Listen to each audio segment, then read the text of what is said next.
Douglas Bickford. It is the 6th of October 2021 at 10:17 a.m. here in Klamath Falls, Oregon, which is my hometown. I am teaching self-esteem on YouTube and sending it to Facebook, Twitter, and all that kind of stuff. Every video I put up, I got like 13 YouTube channels. So if you find me out there, subscribe, like, and sub me, okay? Because I have a very, very important message. Because self-esteem is absolute, which is also known as self-love, self-confidence, self-worth. Absolute, most important thing you can have as a human being. Because you can't love or be loved without self-esteem, self-love, self-confidence, self-worth. And the reason I'm teaching is, number one, nobody's teaching it on YouTube. Number two, nobody's teaching you how to get it. And number three, nobody's teaching how simple it is. And nobody talks about self-esteem out there on the street. When was the last time you had a conversation with anybody about self-esteem, self-worth? People don't even know what it even means. What it means is how you feel about yourself inside. And here's the other thing. You can't be content without it. So what people do to get content inside, because they don't have self-esteem, what they do is they use sex, drugs, alcohol, religion, television, another person, material possessions to be content inside. But those are all externals. You cannot be content until you attain self-esteem. Here's how to get it very quickly. Look at yourself in the mirror. Say, I love you. Say, I love my inner child. I'm going to nurture and take care of my inner child from now on. I love my inner child. I'm worthy to be loved, worthy to love. Do not tell anybody you're doing this, okay? I have been doing it for about 10 months, and I don't breathe a word to people about it because it sounds crazy. Think about it. And it will get you self-esteem, self-love, self-confidence, self-worth on steroids if you do that. Then get the book. It's called The Portable Therapist, written by a doctor of psychology. She's a psychiatrist, folks. She wrote this book in the 80s. It's called The Portable Therapist. She knows the brain, and she knows what she's talking about. She went to school between 8 and 10 years to get her doctorate in psychology. She was a counselor, a therapist, many years. I'm not sure whatever happened to her, but she can't be found anywhere. You can't even find a picture of the one. And anyway, I'm teaching chapter at a time out of this book. And the reason I ended up doing this is because 4.5 years ago, May of 2017, I got myself in a toxic marriage. And I left that toxic relationship on the 2nd of November 2020, which is pushing 12 months now, okay? It's over 11 months. And because it was my fourth marriage, my fourth toxic relationship, every marriage I've ever been in has been toxic because I didn't love myself. And I'm full of self-esteem on steroids now, okay? Teaching how to attain it, like I said, the 3 things, and saying those 3 things in the mirror to me started about 10 months ago, made me full of self-esteem. And the thing is about self-esteem, you can't love or be loved without it, like I said. You can't even be social without it, okay? Once you get it, if you do it, okay, and don't let your low self-esteem not let you do it, because you just turn me off as soon as I say that to you. When you go out, if you start doing that, I guarantee you, and you start getting around people, you'll feel something different inside you. I kid you not. But it's called social interest. You can't relate to other people if you don't love yourself. Because what happens is you treat people just like you feel about yourself. Okay? So if you don't love yourself, you'll treat people like you don't love them. And once you get self-esteem, self-love, self-confidence, self-worth, once you get it, when you get around people, total strangers, you'll be able to communicate. You'll be able to relate with these people. It happened to me, and it was in first time I noticed it. I did 7 months in an RV after I left that toxic marriage in Christmas Valley, Oregon. Okay. I did 7 months in an old RV. I had nothing. Okay. I left everything I owned to get away from this woman because she was going to kill a third cat of mine.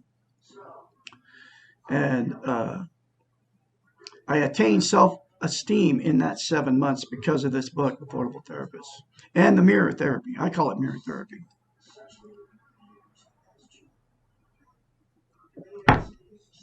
Anyway, you will feel, because you can't love and be loved without self-esteem. You have to have self-esteem before you ever get in a relationship with another human being, whether it's romantic or other, because it'll always turn toxic to each other. Because that person can't love and be loved, and you can't love and be loved. A romantic relationship, you can be in that's why the divorce rate is like 75%. That's why you've been married more than once, or been jumping relationships your whole life. Because one will fail, you jump right back in another one, because you can't be alone. There's exceptions to the rule. People get, like your grandparents, your parents are married for years, but you saw all the dysfunction going on, the abuse and sexual, emotional, and physical abuse going on in that family. Okay, your family. Okay. Anyway, that's why this message is so important, that you listen to me. Do those 3 simple things. Get the book, The Portable Therapist. It's in a link in the description of this video. And I'm going through the book chapter at a time. And I'll be going through this book probably for a while.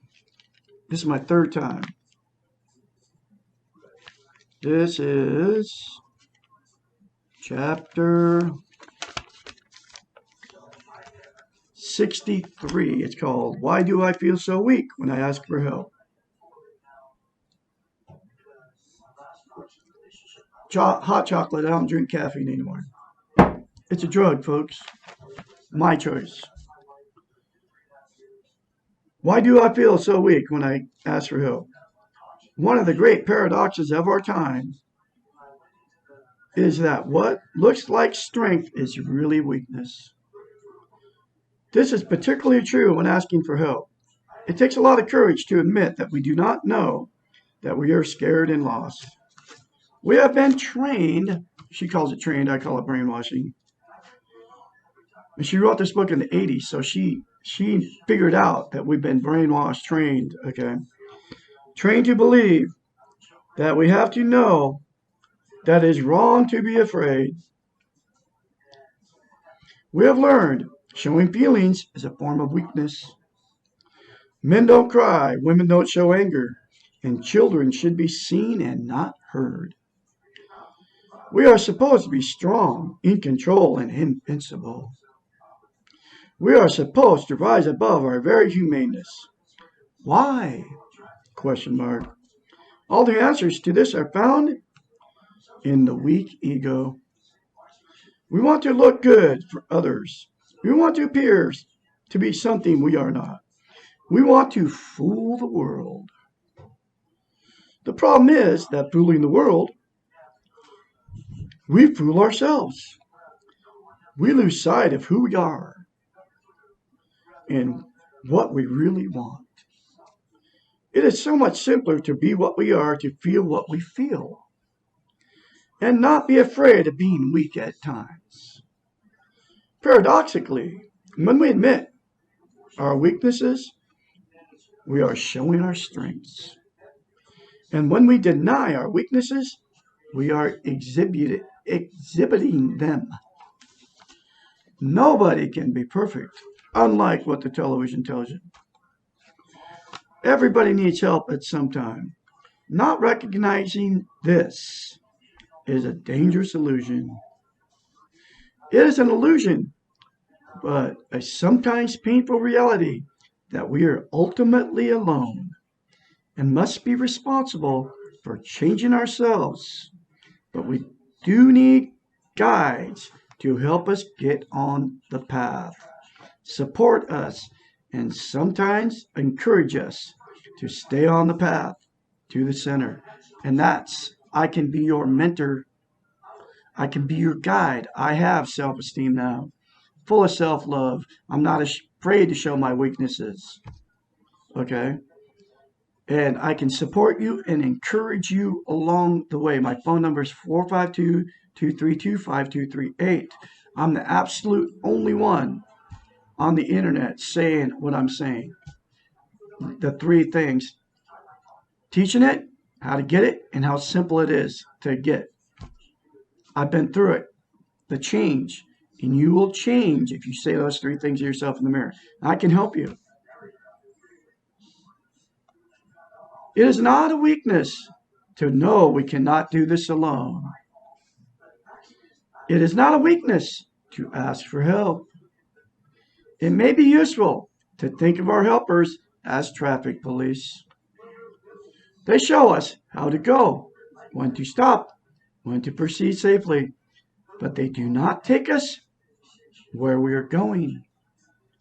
They help us avoid going down the wrong road, and they give us directions when we are lost. If you feel you need some help, but you are afraid that you will appear weak when you ask for it, think of who is labeling you weak. If you are worried about the therapist's opinion of you, think again. All therapists need their clients. Their clients provide their reason for working, and their clients are part of the therapist's own strength. Helping the client helps the therapist. Every client teaches the therapist something. If you are concerned about others' opinions of you, remember that you cannot control what anyone else thinks or feels, and that you are responsible only for yourself. The other person may think they want, but they cannot live your life for you. You must take care of yourself and let them take care of themselves. If you are worried that you feel weak when you ask for help, welcome this feeling as the beginning of fighting the weak ego. Admit that you feel weak, but ask anyway. If you feel weak and do it anyway, you are being courageous. The hero does not always feel strong. Moments of great courage are usually accompanied by feelings of inadequacy and weakness. And remember, weakness is not a feeling. It is a state of mind that you have learned, been brainwashed by the televisions, one of them, Facebook, YouTube, Instagram, TikTok.